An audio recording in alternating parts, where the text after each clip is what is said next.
I'm just going to put some extra on that little bit there to start drying real quick. So this bit on the left I'm happy with.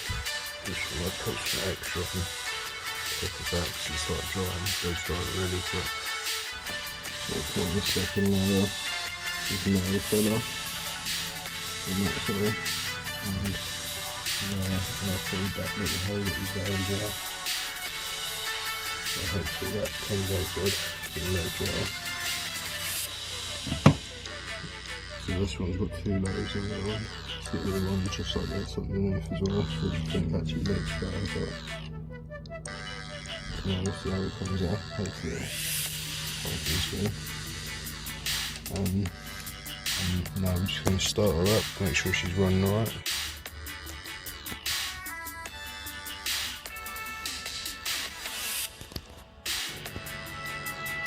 When you keep on cars stored, you've got to make sure you start them all the time, otherwise you just get those problems. So I'll try to start it every like week.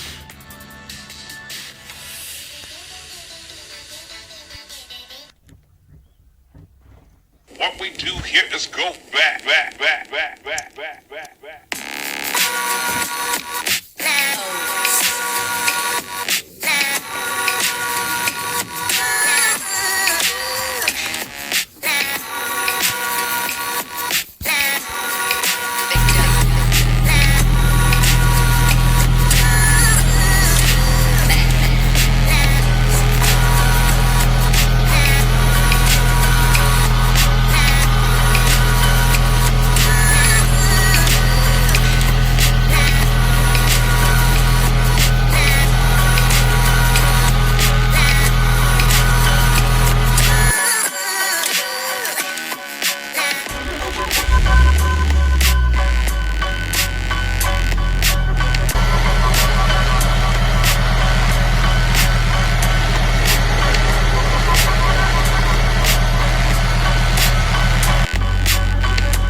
So day 2 of metal filler being left to dry, so hopefully it's real hard now and it's just solid. We can do a little bit of sand and we're just going to put some Hammerite on it. I think that should be the best thing to do. I've never used filler before, obviously this is my first project, so we're just kind of learning as we go. This isn't a how-to video, this is just like, you know, what I'm doing with my project at the moment and the stages that we take it through. And then hopefully the last couple of stages will be like tuning and everything like that, and then it'll just be like going on that kind of project, just going up with horsepower. But obviously you got to start from the kind of rust.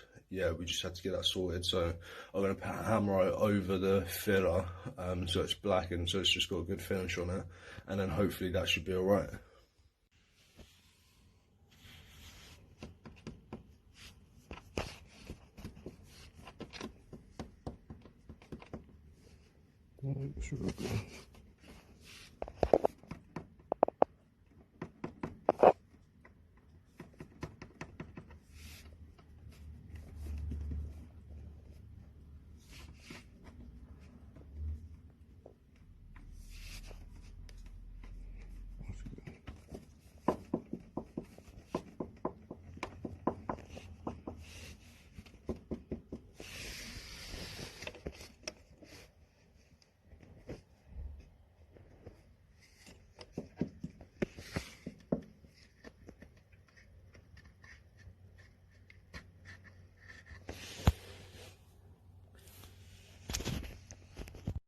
So this section here, you can see where it actually, that bottom part kind of rusted away from there to there. So I'm going to have to filler that kind of sealing, and that gap there, you can also see where I'm going to have to filler that bit as well. But I ran out of hardener, so I'm going to have to get some more. Don't know who's colors. Yeah, so I have to filler that bit. Get some more hardener, but I just wanted to like see what it's like when I hammer it over the filler, what kind of finish it brings. Obviously it's underneath the car, so it doesn't matter if it's if it doesn't look perfect, but yeah.